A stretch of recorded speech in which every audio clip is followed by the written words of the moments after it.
Hello guys, welcome to the blog. Welcome to the today vlog. ಇವತ್ತೇನಂದರೆ ಇವಾಗ ಮಾರತಳ್ಳಿ ರೂಟಲ್ಲಿ ಹೋಗ್ತಾ ಇದ್ದೀವಿ. ಸರ್ಜಾಪುರ ಒಂದು ಟ್ರಾಪ್ ಇತ್ತು. ಸೊ ನೋಡಿ ಫ್ರೆಂಡ್ಸ್, ಟ್ರಾಫಿಕ್ಕು ಒಂದು 40 ನಿಮಿಷ ಆಯಿತು ಸೇಮ್ ನಿಂತಿರೋ ಜಾಗದಲ್ಲಿ ನಿಂತ್ಕೊಂಡಿದ್ದೀವಿ. ಏನು ಗಾಡಿ ಮೂಮೆಂಟಲ್ಲಿ ಏನಿಲ್ಲ. ಸೊ ಇಲ್ಲಿ ನೋಡಿರಿ, ನಮ್ಮ ಕಸ್ಟಮರ್ ಕೂಡ ಇದ್ದಾರೆ ಇಲ್ಲಿ. ಹಾಂ ನೋಡಿ, ಹಾಯ್ ಸರ್. ನೋಡಿ ನಮ್ಮ ಕಸ್ಟಮರ್ ಇಲ್ಲೇ ಇಲ್ಲ, ಗಾಡೀಲಿ ಕುತ್ಕೊಂಡು ವರ್ಕ್ ಮಾಡ್ತಾವ್ರೆ. ಏನು ಮಾಡೋಕ್ಕಾಗುತ್ತೆ ಹೇಳ್ರಿ. ಟೀನೂ ಆಯ್ತು, ಇವಾಗ ಒಂದು ರೌಂಡ್ ಟೀ ಕುಡಿದ್ವಿ ಇಲ್ಲೇ ಗಾಡೀಲೇ. ಈಗ ವರ್ಕ್ ಮಾಡ್ತಾವ್ರೆ. ಸೊ ಯಾವಾಗ ರೀಚ್ ಆಗ್ತೀವಿ ನಮಗೂ ಗೊತ್ತಿಲ್ಲ. ಸೊ ನನಗಂತೂ ನಿದ್ದೆ ಬರ್ತಾ ಇದೆ, ಅದಕ್ಕೆ ಟೀ ಕುಡಿದ್ವಿ. ಗೈಸ್ ಏನು ಹೇಳ್ತೀರಾ ಸರ್? ಹಾಂ, ಏನಿಲ್ಲ, ನಮ್ದು ಇದು ಅಭ್ಯಾಸ ಆಗ್ಬಿಟ್ಟಿದೆ. ನಾವು ಬೇರೆ ಫ್ರೆಶರ್ಸು, ಹಾಂ ಅಭ್ಯಾಸ ಆಗ್ಬಿಟ್ಟಿದೆ, ಬೇರೆ ಏನಿಲ್ಲ. ಓಕೆ, ಪ್ಲೀಸ್ ಯಾರಾದರೂ ಮಾರತಳ್ಳಿ ರೂಟ್ ಏನಾದ್ರು ಹೋಗ್ತಾ ಇದ್ರೆ ಪ್ಲೀಸ್ ನೀವು ಡೈವರ್ಟ್ ಮಾಡಿಬಿಟ್ಟು ಯಾವುದಾದ್ರು ಬೇರೆ ರೂಟ್ ತೊಗೊಳ್ರಿ. ಇಲ್ಲಾಂದರೆ ಮಾರತಳ್ಳಿ ರೂಟ್ ಡ್ಯೂಟಿನೇ ಆಕ್ಸೆಪ್ಟ್ ಮಾಡಬೇಡಿ.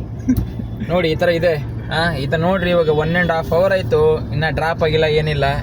ಹಿಂಗಾದರೆ ಡೀಸೆಲ್ ಕತೆ ಏನೋ ಕೊಡೋ 300 ರೂಪಾಯಿಗೆ ಹೆಂಗೆ ಮಾಡೋದು ಹೇಳ್ರಿ ನಮ್ಮ ಜೀವನ. ಹಿಂಗಿದೆ ನೋಡಿರಿ ಬೆಂಗಳೂರು ಜೀವನ. ನೋಡಿರಿ ತೋರಿಸ್ತೀನಿ ನೋಡಿ ಆ ಟ್ರಾಫಿಕ್ಕು. ಇನ್ನು ನೋಡಿ ಇಲ್ಲಿ ಇನ್ನೂ 8 ನಿಮಿಷ ತೋರಿಸ್ತಾ ಇದೆ. ಇದು ಆವಾಗಿಂದ 8 ನಿಮಿಷ ತೋರಿಸ್ತಾ ಇದೆ. 45 ನಿಮಿಷ ಆಯಿತು ಇಲ್ಲೇ ನಿಂತ್ಕೊಂಡಿದ್ದೀವಿ ಇನ್ನು.